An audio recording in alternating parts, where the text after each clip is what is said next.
आपका स्वागत है टारगेट सरकारी नौकरी चैनल और टारगेट सरकारी नौकरी एप्लीकेशन पर। मैं हर्षद अली।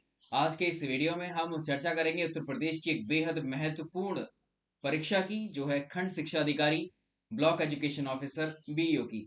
ये पद उत्तर प्रदेश के जो प्राथमिक विद्यालय होते हैं, या आप कह लीजिए जितने भी प्राथमिक विद्यालय हैं, वो किसी ना किसी ब्लॉक के अंतर्गत शामिल किए जाते हैं उत्तर प्रदेश में। और एक ब्लॉक में एक ब्लॉक एजुकेशन ऑफिसर होता है। तो एक ब्लॉक एजुकेशन ऑफिसर के अंतर्गत 100 प्राइमरी स्कूल हो सकते हैं, 150 हो सकते हैं, 200 प्राइमरी स्कूल हो सकते हैं। तो आप उन प्राथमिक विद्यालयों में पढ़ाने वाले जो शिक्षक होते हैं, उनके भी हेड होते हैं। तो आप शिक्षा के क्षेत्र में अधिकारी बनते हैं। अपने आप में बड़ा महत्वपूर्ण पद और बड़ा ऊंचा पद है ये। और इसके लिए अंतिम बार जो भर्ती परीक्षा हमारे उत्तर प्रदेश में करवाई गई थी, वो साल 2019 में करवाई गई थी। मतलब उसका नोटिफिकेशन 2019 में आया था और ये परीक्षा करवाई गई थी आपकी 2020 में। और कुल 309 पदों पर ये भर्ती हुई थी। और उसमें से भी कुछ पद खाली रह गए थे, 40 से ज्यादा पद खाली थे। कुछ वो पद हैं। और पिछली बार जब हमने देखा कि कुछ नोटिस के माध्यम से भी कि जो रिक्त पद हैं बीईओ के, उन पर जो है अधियाचन मांगे गए थे, उसमें भी लगभग 100 के आसपास पद आपको देखने को मिलते हैं। और कहीं एक बार और नोटिफिकेशन या न्यूज़पेपर के माध्यम से हमने देखा था कि 60 से ज्यादा खंड शिक्षा अधिकारी के पद जो है वो खाली हैं, ये रिक्त हैं। तो आप मान करके चलते हैं कि चल सकते हैं कि जो नई भर्ती आएगी आपकी, ये 100 से ज्यादा पद रहेंगे। इसमें 100 प्लस पद रहने की पूरी पूरी चांसेस है इसमें। तो 100 से 150 पद के अंतर्गत ये भर्ती परीक्षा आपकी अगली वाली देखने को मिलेगी। क्योंकि उसमें जो पिछले कार्यरत बीईओ हैं, उनके सिलेक्शन जो है उत्तर प्रदेश लोक सेवा आयोग के अलग ऊंचे पदों पर हुए हैं, तो वो कुछ पद वैसे भी रिक्त हुए हैं, है ना। तो उन सबको देखते हुए ये नोटिफिकेशन की अगर हम बात करें, तो उसमें उत्तर प्रदेश का जो यूपीपीएससी का कैलेंडर है, उस कैलेंडर में आपने देखा होगा बहुत सारी डेट्स को आरक्षित रखा गया, रिजर्व रखा गया। यानी कोई एग्जाम डेट नहीं दी, वहां पर कोई एग्जाम का नाम मेंशन नहीं किया, बट वहां डेट लिख दी गई है।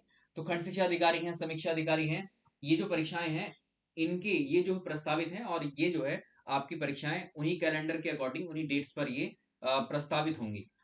और इसमें जो है, क्योंकि पिछली बार जो भर्ती परीक्षा हमारी हुई थी वो 309 पदों पर थी, और ये बड़े अहम पद है। तो इसमें आप ज्यादा पद की उम्मीद करके कभी मत चलिएगा कि 500 पद आएंगे, 1000 पद आएंगे, नहीं। इसमें पद लिमिटेड ही होते हैं, और ये रेगुलर भर्ती नहीं है। ठीक है, जब आवश्यकता होती है तभी इनकी रिक्रूटमेंट होती है, और कम पदों पर होती है ना। चलिए, नोटिफिकेशन की हम बात करेंगे। फॉर्म्स के कब तक आ सकते हैं, कब तक आपको इसके फॉर्म देखने को मिलेंगे।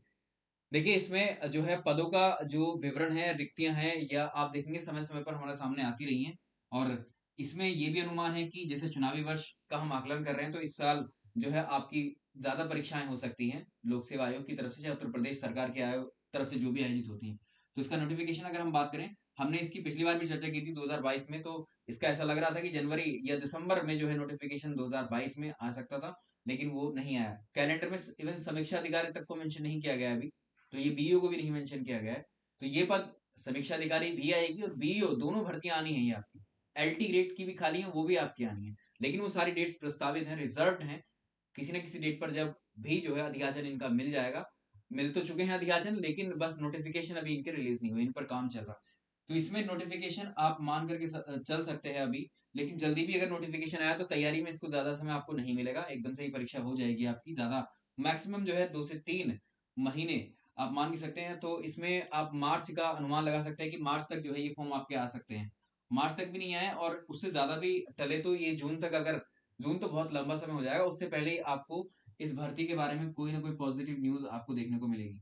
ठीक है, तो ये फॉर्म आपके मार्च मार्च में ये जो है नोटिफिकेशन इसका आपको देखने को मिल सकता है।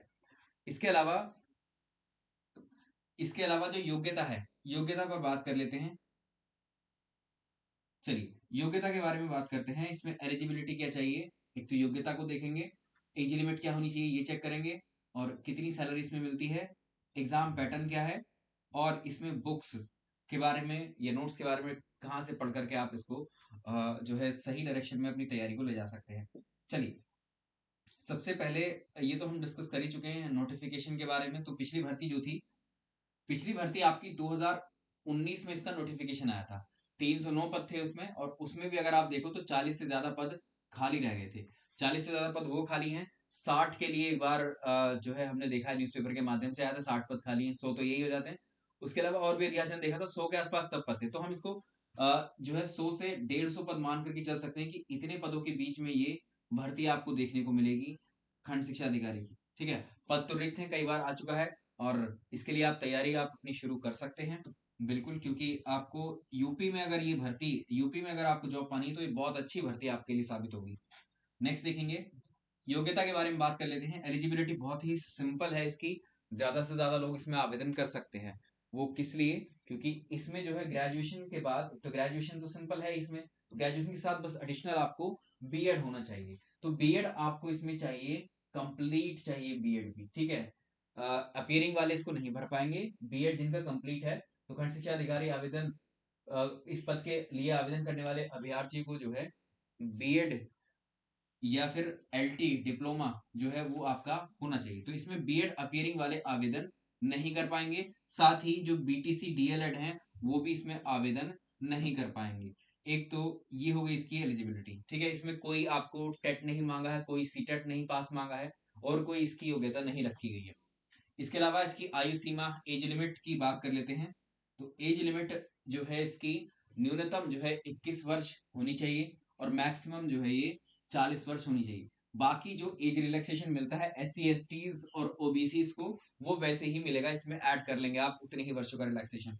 सैलरी शुरुआत में अगर आप देखें तो 50-55 से शुरुआत होती है, और ये 60,000 से ज्यादा हो जाती है धीरे धीरे, ठीक है। तो इसमें कोई ऐसी दिक्कत नहीं है, सैलरी बहुत शानदार है, लेकिन पद भी इसका अपने आप में बेहद अच्छा है। परीक्षा प्रारूप की बात करते हैं। उत्तर प्रदेश लोक सेवा आयोग की मैक्सिमम जो परीक्षाएं अगर आपने देखी हो या दी हो, तो उसमें दो ही जो है स्टेजेस होती हैं। एक तो प्री एग्जाम होता है और एक होता है मेंस, ठीक है। एक होता है प्री और दूसरा होता है मेंस। तो प्री एग्जाम है, दूसरा मेंस, मुख्य परीक्षा प्रारंभिक परीक्षा। इसमें इंटरव्यू नहीं है, इसमें इंटरव्यू नहीं है, ठीक है, इसमें इंटरव्यू नहीं है। इन स्टेज को देख लेते हैं, इसका सिलेबस क्या है, क्योंकि योग्यताएं सभी के लिए सेम है। अब जो सिलेबस है उसके अकॉर्डिंग अगर आप पढ़ाई करोगे तो किस तरह से आप इसमें क्वालिफाई कर पाओगे, या कौन कौन से विषय हैं। सबसे पहले किसी भी परीक्षा के लिए उसका प्रारूप आपके सामने होना आवश्यक है, अर्थात उसका जो सिलेबस है वो आपको अच्छे से पता होना चाहिए, ठीक है। सिलेबस के अकॉर्डिंग ही जो है पूरा पेपर है। मैं पेपर भी डिस्कस करूंगा, पेपर भी आपके साथ में डिस्कस करेंगे हम लोग। चलिए, यहाँ बात कर लेते हैं प्रारंभिक परीक्षा के जो वस्तुनिष्ठ प्रकार के प्रश्न हैं। इसमें जो है, जो हमने पहले बात की थी, मेंस परीक्षा है, इसकी मुख्य परीक्षा है और एक प्रारंभिक परीक्षा है। तो पहले प्रारंभिक परीक्षा की बात कर रहे हैं। तो जो प्रारंभिक परीक्षा है, प्री एग्जाम होगा, वो एक तरीके से पूरा ऑब्जेक्टिव होगा वो, ठीक है। वो ऑब्जेक्टिव होगा, उसमें बहुविकल्पीय प्रश्न आएंगे, ठीक। और इसमें एक तरीके से गलत उत्तर पर निगेटिव मार्किंग इसमें है, याद रखिएगा, निगेटिव मार्किंग इसमें है। प्रत्येक प्रश्न के लिए 4 विकल्प होंगे उम्मीदवार द्वारा। प्रत्येक प्रश्न के लिए, ये गलत उत्तर के लिए आपको 1/3 निगेटिव मार्किंग है। तो बीईओ में निगेटिव मार्किंग भी है, ठीक है, बीईओ में निगेटिव मार्किंग भी है। और यदि कोई उम्मीदवार एक से अधिक उत्तर गलत देता है, तो पूरा प्रश्न जो है उसका वो उत्तर जो है गलत ही माना जाएगा, है ना। और इसके अलावा आगे बात कर लेते हैं। तो यहां पर देख पा रहे हैं, इसमें मिनिमम जो है मिनिमम क्वालिफाइंग मार्क्स जो है इसमें क्या बताए गए, यहां पर देखेंगे आप। यदि उम्मीदवार द्वारा कोई प्रश्न हल नहीं किया गया है या उम्मीदवार द्वारा उत्तर नहीं दिया जाता है, तो उस प्रश्न के लिए कोई अंक नहीं दिया जाएगा। ये तो एक सामान्य बात होगी। अब बात कर लेते हैं इसके, देखिए, अनुसूचित जाति और अनुसूचित जनजाति अभ्यर्थियों के लिए न्यूनतम मानक या मिनिमम एफिशिएंसी स्टैंडर्ड 35% निर्धारित किया गया है। अर्थात इन श्रेणियों के अभ्यर्थी यदि प्रारंभिक और मुख्य परीक्षा में 35% से कम अंक प्राप्त करते हैं, तो वे चयन में सम्मिलित नहीं होंगे, ठीक है। तो ओवरऑल आपको इस पूरी परीक्षा का, प्री मेंस का मिला करके, आपको जो है 35% से जो निर्धारित हैं इसके अंक, अगर 35% से ज्यादा स्कोर करते हैं आप, तो ही आपको कंसीडर किया जाएगा, ठीक है। आपको इसमें कंसीडर किया जाएगा, अगर इससे कम है तो नहीं कंसीडर किया जाएगा। और दूसरा, इसी प्रकार जो दूसरी श्रेणी है, जैसे जो SC ST के अलावा जो बचते हैं, उसमें जो मिनिमम एफिशिएंसी वो 40%, यानी मिनिमम 40% लाने होंगे, ठीक। यदि ऐसे अभ्यर्थी प्रारंभिक और मुख्य परीक्षा में 40% से कम अंक प्राप्त करते हैं, तो वो श्रेष्ठता चयन सूची में शामिल नहीं होंगे, ठीक है। जो मेरिट लिस्ट है उसमें वो नहीं आएगा उनका नाम। तो ऐसे अभ्यर्थी आयोग द्वारा निर्धारित न्यूनतम दक्षता मानक, मिनिमम एफिशिएंसी स्टैंडर्ड से कम अंक पाने पर उपयुक्त माने जाएंगे। तो आपको पूरा क्राइटेरिया एकदम क्लियरली यहाँ पर मेंशन कर दिया गया है, ठीक है। 35% SC ST के लिए है, बाकी जनरल OBC के लिए 40% मार्क्स निर्धारित किए गए हैं मुख्य परीक्षा में और प्रारंभिक परीक्षा दोनों के अंदर, जो आपको चयन सूची में शामिल करेंगे, ठीक है। ये हो गया। आगे बात कर लेते हैं। अब देखिए इसका सिलेबस देख लेते हैं। अभी हमने देखा कि इसमें दो स्टेजेस हैं, एक तो प्री स्टेज है इसकी, ठीक है, एक है प्री स्टेज और दूसरी है मेंस स्टेज। इंटरव्यू इसमें है नहीं, प्री स्टेज है और मेंस स्टेज है। प्री में अब बात करेंगे, प्री में कुल कितने पेपर होते हैं। प्री में होता है केवल एक पेपर, ठीक है, प्री में होता है केवल एक पेपर और मेंस में होते हैं इसके दो पेपर। दोनों को चर्चा करेंगे यहाँ पर। प्री की बात कर लेते हैं पहले। तो प्री में अगर आप देखो तो ये प्रारंभिक परीक्षा का सिलेबस है यहाँ, जिसको हम डिस्कस करेंगे। खंड शिक्षा अधिकारी पद पर चयन के लिए जो प्रारंभिक परीक्षा है उसमें सामान्य अध्ययन का ऑब्जेक्टिव टाइप का एक ही पेपर होगा, ठीक है। एक पेपर रखा गया है इसमें। जो खंड शिक्षा अधिकारी की प्री एग्जाम है उसमें एक ही पेपर होगा और वो जीएस का पेपर होगा, जिसमें प्रश्नों की संख्या 120 है और मैक्सिमम मार्क्स जो है 300 अंक निर्धारित किए गए हैं। 120 सवालों के लिए 120 मिनट का समय दिया गया है, ठीक। तो इसमें जो है सामान्य विज्ञान, अब सिलेबस देखेंगे। जो जीएस का पेपर है आपका 120 अंक का या 300 120 जो प्रश्न है 300 अंकों के, इसके बारे में देख लेते हैं। तो इसमें कौन कौन से टॉपिक्स आपको पूछे जाएंगे। देखिए इसमें जो सिलेबस आपका दिया हुआ है उसमें पहला टॉपिक है सामान्य विज्ञान। सामान्य विज्ञान में हम पढ़ते हैं जो जनरल साइंस है, इसमें आप जो बायोलॉजी है, ठीक है, बायोलॉजी के प्रश्न इसमें शामिल होते हैं। इसके अलावा होते हैं फिजिक्स के प्रश्न इसमें शामिल। फिजिक्स के अलावा इसमें होते हैं आपके केमिस्ट्री के प्रश्न शामिल, ठीक है, केमिस्ट्री के प्रश्न शामिल। इसके अलावा हिस्ट्री है, भारत का इतिहास, इंडियन हिस्ट्री है। इंडियन हिस्ट्री बोल दिया है तो इसमें आपका तीनों इतिहास आ जाएंगे, ठीक है। इंडियन हिस्ट्री बोल दिया है तो इसमें प्री, मेडिवल और मॉडर्न तीनों इतिहास इसमें शामिल होंगे, भारत के तीनों हिस्से। स्पेशली भारतीय राष्ट्रीय आंदोलन को मेंशन किया है, ये हमारा इंडियन नेशनल मूवमेंट जो है ये आपका मॉडर्न इंडिया का हिस्सा है, तो मॉडर्न इंडिया पर ज्यादा फोकस रहेगा। प्रश्न यहाँ से सर्वाधिक आपको देखने को मिलेंगे। पेपर भी मैं अभी दिखाऊंगा आपको, डिस्कस करेंगे पिछला वाला, तो उसमें आप देख पाएंगे। इसके अलावा भारतीय राज्यतंत्र, इंडियन पॉलिटी की बात कर रहे हैं। अर्थव्यवस्था, संस्कृति, आर्ट एंड कल्चर, भारत की अर्थव्यवस्था, ठीक है, इकोनॉमिक्स। और इसके अलावा पॉलिटी, इंडियन एग्रीकल्चर, वाणिज्य व्यापार। इसके अलावा जनसंख्या, पॉपुलेशन, पारिस्थितिकी, नगरीकरण। इसके अलावा विश्व भूगोल, भारत का भूगोल, प्राकृतिक संसाधन, ये टॉपिक हैं। और अंतरराष्ट्रीय राष्ट्रीय करंट अफेयर्स की चर्चा इसमें सिलेबस में की गई है। इसके अलावा सामान्य बौद्धिक, अगला है सामान्य बौद्धिक एवं तार्किक क्षमता, उत्तर प्रदेश की शिक्षा संस्कृति, कृषि। देखो यूपी जीके में पूरा आपको पूछ लिया गया है यहाँ पर, ठीक है, कुछ छोड़ा ही नहीं गया है। यूपी जीके में सारे जितने भी टॉपिक संबंधित हो सकते हैं कि स्टेट से, ठीक है, जो हमारे भारत से संबंधित होते हैं वही स्टेट से भी संबंधित होते हैं। स्टेट में क्या डेवलपमेंट है इनको लेकर वो। प्रारंभिक प्रारंभिक गणित, हाई स्कूल तक का जो है गणित इसमें आएगा। अंक गणित है, बीज गणित है, रेखा गणित है। अभी देखेंगे गणित के किस किस तरह के प्रश्न इसमें पूछे गए हैं, तो प्रश्न पत्र से भी आपको काफी आइडिया इसमें लग जाएगा। चलिए इस पर आगे चर्चा करते हैं। तो ये हो गया सिलेबस आपका, ये आपका प्रारंभिक परीक्षा का सिलेबस है। अब मुख्य परीक्षा का देख लेंगे। मुख्य परीक्षा में आपके दो पेपर हैं। खंड शिक्षा अधिकारी में मेंस का जो पाठ्यक्रम है, मुख्य परीक्षा में आपको दो अनिवार्य प्रश्न पत्र होंगे इसके, दो। एक होगा सामान्य अध्ययन का जीएस का, फिर से जैसे प्री में जीएस हुआ था, जो लोग प्री क्वालिफाई करेंगे वही जो है मुख्य परीक्षा में यहाँ शामिल होंगे, ठीक है। ऐसा नहीं है कि सारी परीक्षाएं एक साथ होंगी, पहले आपकी जो प्री में क्वालिफाई करेंगे वही आपके मेंस की परीक्षा देंगे। और उसमें फिर से आपको सामान्य अध्ययन का पेपर है 200 अंक का। दूसरा पेपर है सामान्य हिंदी और निबंध का, ये भी 200 अंक का। तो देखिए जीएस कितना इंपॉर्टेंट रोल प्ले कर रही है। अगर यूपी पीएससी की कोई भी परीक्षा आप दे रहे हो, समीक्षा अधिकारी पीसीएस की दे रहे हो या कोई भी, तो उसमें आप याद रखिए सामान्य अध्ययन का ही बहुत महत्वपूर्ण रोल है। सामान्य अध्ययन पर पूरा फोकस करता है। मुख्य लिखित परीक्षा जो है आपकी, ये जो है कुल मिलाकर के 400 अंक की है। और इसमें आप सिलेबस देखो इसका, इसमें सिलेबस देखो, सामान्य अध्ययन का जो पेपर है वो उसमें कौन कौन से टॉपिक शामिल किए गए हैं। मेंस का बात कर रहे हैं हम। मेंस में इतिहास भारत का है, राष्ट्रीय आंदोलन है, भारतीय संस्कृति, भारतीय भूगोल, ज्यादातर वही टॉपिक हैं जो आपको प्री में जीएस के पेपर में देखने को मिल रहे थे, ठीक है। भारतीय कृषि और वर्तमान राष्ट्रीय मामले, सामाजिक सुसंगति के विषय में भारत और विश्व, भारतीय अर्थव्यवस्था, विज्ञान प्रौद्योगिकी, शिक्षा में आदतन विकास, उत्तर प्रदेश संस्कृति। यानी जो जीएस आपने प्री में पढ़ा है वही आपका यहाँ भी कार्य करेगा एकदम पूरा पूरा, ठीक है, वो बहुत हेल्प करेगा इसमें। दूसरा पेपर आपका है इसमें सामान्य हिंदी और निबंध का, परंपरागत पेपर है। और जो आप जीएस और ये देख रहे हो ये पूरा लिखित परीक्षा है। मेंस वाली जो है पूरी ऑब्जेक्टिव नहीं है, ये पूरी लिखित परीक्षा है, इसमें आपको उत्तर लिखने होंगे, ठीक। इसमें देखो सामान्य हिंदी में निर्धारित अंक 100 रखे गए हैं। इसमें अपठित गद्यांश है, उससे संबंधित प्रश्न है, रेखांकित अंशों की व्याख्या है, शासकीय अशासकीय पत्र हैं, लेटर राइटिंग, इसमें सब दिया हुआ है। प्रेस विज्ञप्ति, आलेखन, वाक्यों को हिंदी से अंग्रेजी में ट्रांसलेट करना, अंग्रेजी से हिंदी में ट्रांसलेट करना, अनेकार्थी, विलोम, पर्यायवाची, तत्सम, तद्भव, शब्द भंडार, ठीक है, ये सब इसमें शामिल किया गया है। और इसके अलावा द्वितीय जो इसका सेक्शन है हिंदी का ही, और इसमें आपको निबंध लिखना होगा, ठीक है, 2 खंड है इसमें भी, और निबंध आपको लिखने होंगे।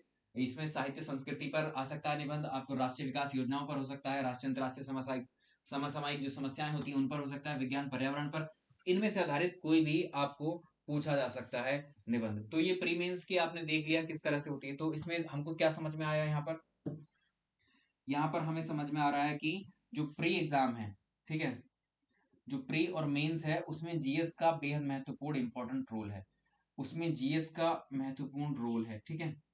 और जीएस का महत्वपूर्ण रोल सामान्य अध्ययन, सामान्य अध्ययन को आप जो है बेसिक फंडामेंटल से सीखना चाहते हैं, पढ़ना चाहते हैं, अगर आपने नहीं पढ़ा है बेसिक से, तो हमारी जो है क्लासेस शुरू हो रही हैं बीईओ के लिए, ठीक है, बेसिक से शुरू हो रही हैं आपकी जीएस की क्लासेस। आप चाहें तो एडमिशन ले सकते हैं, इस नंबर पर आप ज्यादा जानकारी ले सकते हैं, 9717887881 पर। तो 9717187881 पर जो है आप बीईओ या सामान्य अध्ययन के बैच से संबंधित जानकारी आपको चाहिए तो आप यहाँ से ले लेंगे। और ये बैच आपका शुरू हो रहा है, आज से ही शुरू हो रहा है, और ये इसमें इंट्रोडक्शन क्लास है हमारी, ठीक है। तो इसमें बेसिक फंडामेंटल में अभी आपको पेपर दिखाऊंगा, पेपर देखने के बाद में हम जो है और चीजों को डिस्कस करेंगे। तो यहाँ पर आपको समीक्षा अधिकारी, अगर आप परीक्षा देने जा रहे हैं, जो बीईओ नहीं दे रहे हैं या समीक्षा अधिकारी की परीक्षा देंगे, उनके लिए एक चीज और मैं बता दूं, समीक्षा अधिकारी का जो सिलेबस है जीएस के पेपर तक यहाँ ऐसा ही है, एग्जैक्ट सिलेबस है बिल्कुल, ठीक है। जो समीक्षा अधिकारी पढ़ना चाहते हैं तो उनके लिए भी जो है हमारी क्लास शुरू हो रही है, बैच शुरू हो रहा है आज से।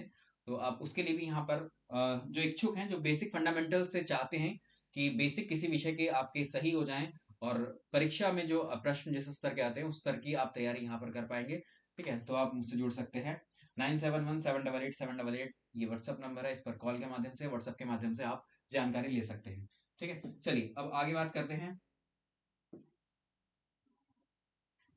चलिए ये देखिए, खंड शिक्षा अधिकारी का जो पेपर हुआ है, परीक्षा आपकी जो हुई थी 2020 में हुई, जो वैसे 2019 में वो नोटिफिकेशन आया था, लेकिन ये परीक्षा 2020 में हुई थी आपकी 16 अगस्त को। और इसमें प्रश्नों का स्तर आप देख पा रहे हैं, यहाँ पर मैं प्रश्नों को आपको दिखा देता हूँ। यहाँ पहला प्रश्न देखिए, ये फ़ारेनहाइट पैमाने पर तापमान 200 डिग्री फ़ारेनहाइट है, इसका सेल्सियस पर मान क्या होगा।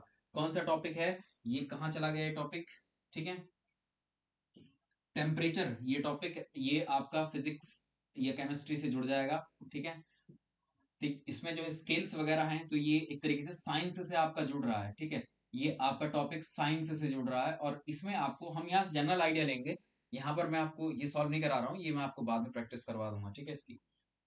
तो इसमें जो है यहाँ पूछने की क्या कोशिश कर रहा है, अब आप जानते हैं जो टेम्परेचर है या तापमान होता है, तापमान को मापने के अलग अलग पैमाने होते हैं। सवाल ऐसा नहीं कि अब ये आ गया बिल्कुल वैसा ही प्रश्न पूछेगा, आपसे पूछ सकता है तापमान को मापने के इनमें से कौन कौन से स्केल होते हैं, इनमें से कौन कौन से स्केल नहीं होते हैं, किसी तरह से भी प्रश्न बना सकता है। जैसे सेल्सियस स्केल पर हम टेम्परेचर का मेजरमेंट करते हैं, ठीक है, उसको हम डिग्री सेल्सियस से डिनोट करते हैं। जैसे फॉरेनहाइट को भी, फॉरेनहाइट स्केल को फॉरेनहाइट स्केल को भी हम जो है किसके लिए यूज करते हैं, टेम्परेचर मेजरमेंट के लिए यूज करते हैं, ठीक। तो इसको डिग्री फ़ारेनहाइट से हम रिप्रेजेंट करते हैं।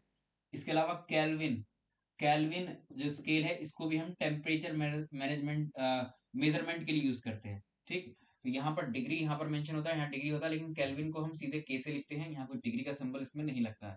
तो ये सेल्सियस ये स्केल है, और स्केलों पर टेम्परेचर की जो रीडिंग है तापमान की जो है वो अलग अलग होती है, उनको हम जो है अपने क्लास में डिस्कस करेंगे। और ये मैंने, अगर आप देखो तो इसको मैंने आपको इन्वायरमेंट की क्लास ली थी तो उसमें पढ़ाया भी था आपको, और ये पूरा कन्वर्जन पढ़ाया हुआ था पिछली बार का भी, ठीक है। इसमें 55 से ज्यादा क्वेश्चंस थे जब हमने उस वक्त 2019 में भी इस परीक्षा को पढ़ाया था। तो 55 प्लस क्वेश्चंस थे जो मैंने आपको बताए थे बाद में वीडियो के माध्यम से भी, जो पढ़ाए हुए कंटेंट से आए थे।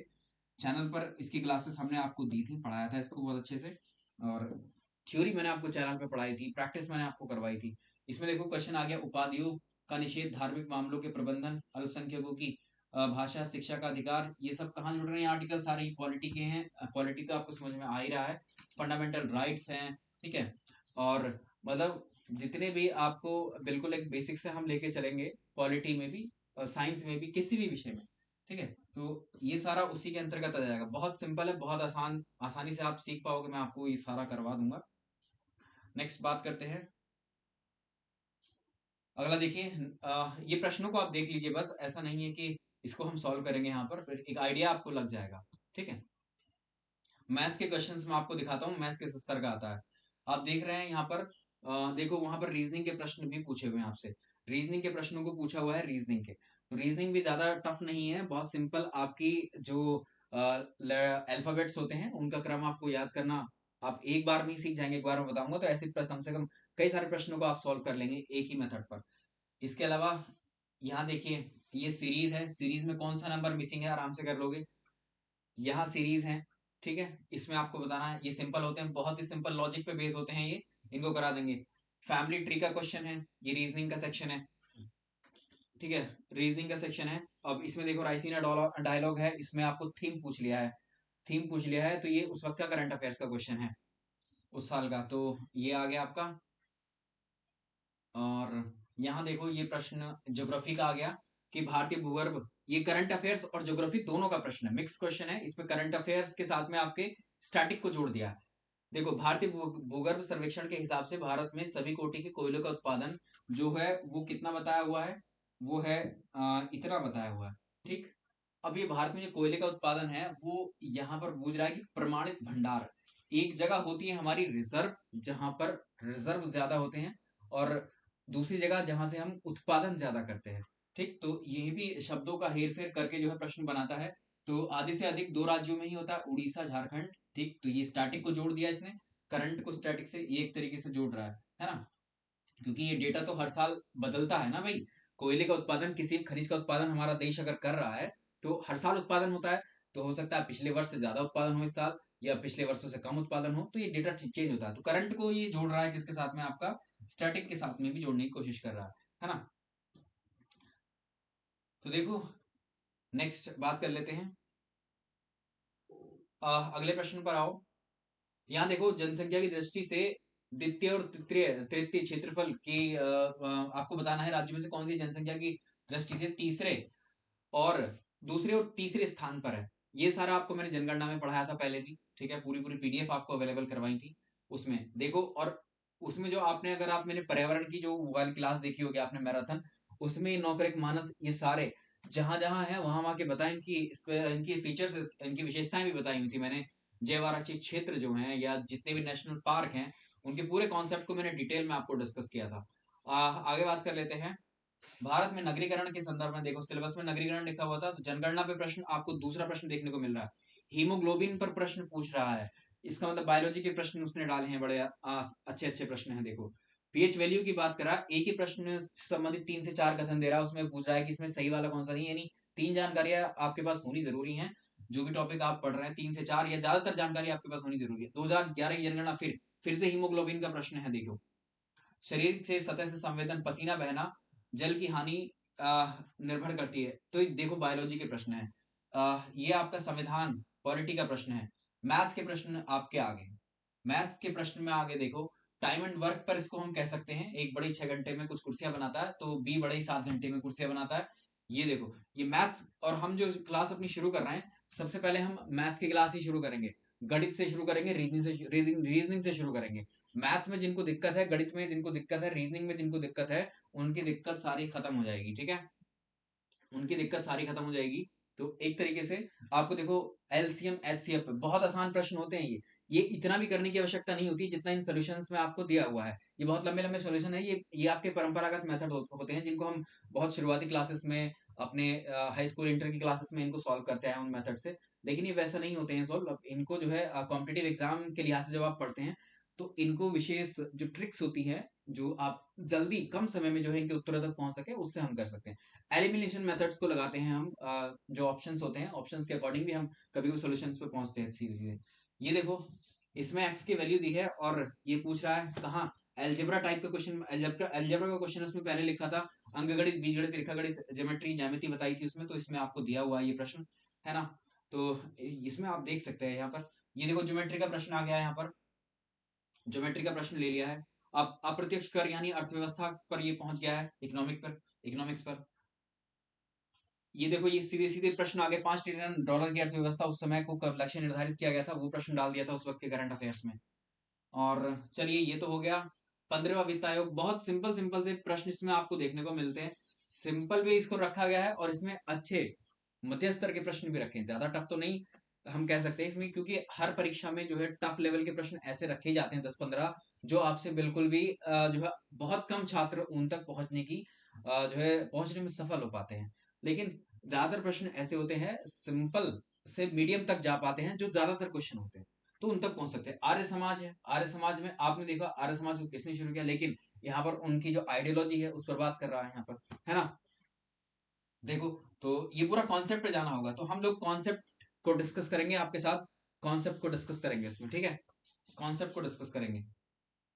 और जो हमारा पिछला वाला एक खंड शिक्षा अधिकारी का जो पहले ऑलरेडी बैच चल रहा था, हमने वो पिछले वर्ष लॉन्च किया था, उस बैच में भी आपको जो मैथ्स की क्लासेस है वो यहाँ से कंटिन्यू होंगी आपकी। बाकी पूरा बैच जो है आपका वो अब लाइव कोशिश रहेगी इसमें लाइव क्लासेस के माध्यम से आपको पढ़ाया जाए, लाइव और प्लस रिकॉर्डेड सेशन भी होंगे, है ना। तो ये देखिए, लाला लाजपत राय, ये आप पहुंच गए हैं मॉडर्न इंडिया के समय में, है ना। तो ये रहा। सूचकांक के बारे में प्रश्न आ गया है, उपभोक्ता मूल्य सूचकांक। और देख लीजिए, स्वच्छ भारत मिशन, करंट अफेयर्स का बड़ा इंपॉर्टेंट रोल रहता है अभी इसमें, देखो, है ना। चलिए, इसमें देख रखें कोयला क्षेत्र, और कौन सा कोयला क्षेत्र कहाँ पर है, ये मैं आपको करवा चुका हूँ पहले भी, जो हमारा कोर्स है उसमें भी करवा चुका हूँ पहले, अपने ओल्ड बैच में इसको, ठीक। चलिए, ये हो गए आपके। और यहाँ पर देखिए, सारे प्रश्न आपके कहीं ना कहीं जो आपके विषय हैं उसमें बड़े अच्छे प्रश्न भी बनाने की कोशिश की है। जैसे यहाँ पर देखेंगे, कादरमक क्षत्रपकों ने जो है निम्नलिखित में से किस धातु में अति दुर्लभ सिक्के प्रचलित हुए, तो यहाँ पर आप पढ़ पाएंगे, हिस्ट्री से जोड़ रहा है इसको। इसके अलावा देखिए, बहुत अच्छे अच्छे प्रश्न भी इसमें बने हुए हैं जो शायद आपने ना भी पढ़े हो पहले कभी। तो ये सारे जो है हम जो है अपनी जो स्टडी करेंगे वो आपकी जो कॉन्सेप्चुअल भी होगी, कॉन्सेप्चुअल के साथ उसमें हम तथ्यों को जोड़ेंगे, कॉन्सेप्ट के साथ हम तथ्यों को जोड़ेंगे। तो यहाँ पर आपकी देखो, अब जो है परीक्षा जो आप देख रहे हैं वो तथ्य, आपकी जो संकल्पना है, जो कॉन्सेप्ट है, अवधारणा के साथ में उनको जोड़ा जा रहा है, किसको, तथ्यों को जोड़ करके पूछ रहा है ना। सारे ऐसे नहीं है आपको डायरेक्ट तथ्य पूछ लिए जाएंगे, इतना भी आसान नहीं बनाएगा। देखो, लेकिन ये डायरेक्ट जो आपको करंट अफेयर्स के होते हैं वो डायरेक्ट तथ्य होते हैं, है ना। ये देखो, सीधे तथ्य पर आधारित प्रश्न है ये। नेक्स्ट, चलिए, ये तो हो गया इतना ही। अब इसमें हम जिनको भी इस बैच में एडमिशन चाहिए, एडमिशन आप ले सकते हैं, ज़्यादा जानकारी ले सकते हैं। अभी कम से कम 3 से 4 क्लासेस आपकी जो हैं डेमो क्लासेस के रूप में आती रहेंगी, आपको मिलेंगी, ठीक है। आप पढ़िए, फिर डिसाइड कीजिए आपको सीखना है, इस कोर्स में एडमिशन लेना है या नहीं लेना है ना। अगर आपको आवश्यकता है, आपको बेसिक से सीखना है विषयों को, मैथ्स को, रीजनिंग को, मेरे जितने भी विषय हैं मैं उन सारे विषयों को आपको बेसिक से ही पढ़ाता हूँ आपको, ठीक है। बेसिक से उच्च स्तर की तरफ हम जाते हैं, ऐसे नहीं डायरेक्टली प्रश्न ले लिए हमने, वो सब हम नहीं करेंगे, ठीक है। क्योंकि भारी कमी देखी जाती है कि बेसिक जो फाउंडेशन एक बार आपकी बन जाती है, फिर आप टॉपिक में अपने आप ही प्रैक्टिस करोगे तो खुद से कर लोगे। चलिए, तो ये होगा, जिनको भी एडमिशन चाहिए इस कोर्स में तो आप 9717887881 पर जो है, ये व्हाट्सएप नंबर है चैनल का, और इस पर आप संपर्क कर सकते हैं। व्हाट्सएप के माध्यम से आप ये तो क्वेश्चन आपका पूछ सकते हैं ऐसे लिख करके, या फिर आप चाहे तो इस पर कॉल के माध्यम से भी पता कर सकते हैं। तो ये बीईओ का बैच है। बीईओ के बैच के साथ साथ हमारा जो है आरओ एआरओ का बैच आ रहा है, ठीक है। आरओ एआरओ का भी बैच है। चाहे तो इसमें दोनों में से कोई भी बैच आपको, अगर इसमें प्रवेश लेना है, सीखना है सामान्य अध्ययन के विषयों को, आपको अगर लिटरली आपको समझना है तो आप यहाँ जुड़ सकते हैं, ठीक है। और मेरी गारंटी है आपको कि विषय को कैसे सिखाना है, आप उसमें पूरा कॉन्फिडेंस महसूस करेंगे। अब यहाँ पर एक विषय तो है नहीं, कम से कम आप देख रहे हैं विषयों की भी जो संख्या है वो 11 से 12 तक पहुंच रही है। आप मिनिमम 10 विषय तो मान करके चल सकते हैं कि 10 विषय आपके इसमें रहेंगे, ठीक है। तो इनसे संबंधित जो भी जानकारी है वो आप ले सकते हैं इस नंबर पर। चलिए, तो मिलते हैं आपसे अब अपनी जो मुलाकात होगी, हम आपसे जो डिस्कस करेंगे वो आपकी जो नेक्स्ट क्लास होने वाली है, जो पहली क्लास होगी किसी भी विषय की, उसमें मिलेंगे। और उसमें ही हम आपकी जो है लाइव क्लास का टाइम निर्धारित करेंगे, ठीक। और अब जो है कल जो नेक्स्ट क्लास का टाइम है हम उसी क्लास में निर्धारित कर लेंगे आपकी, ठीक है। तो आप को ये क्लास एप्लीकेशन पर रहेगी, हमारी टारगेट सरकारी नौकरी का एप्लीकेशन है, ठीक। डिस्क्रिप्शन में लिंक आपको मिल जाएगा उसका, ठीक है। टारगेट सरकारी नौकरी का जो एप्लीकेशन है, उसको आप इंस्टॉल कर लीजिएगा और उसी में आपको वो क्लासेस आनी शुरू हो जाएंगी। चलिए, थैंक यू सो मच, इस सेशन में इतना ही।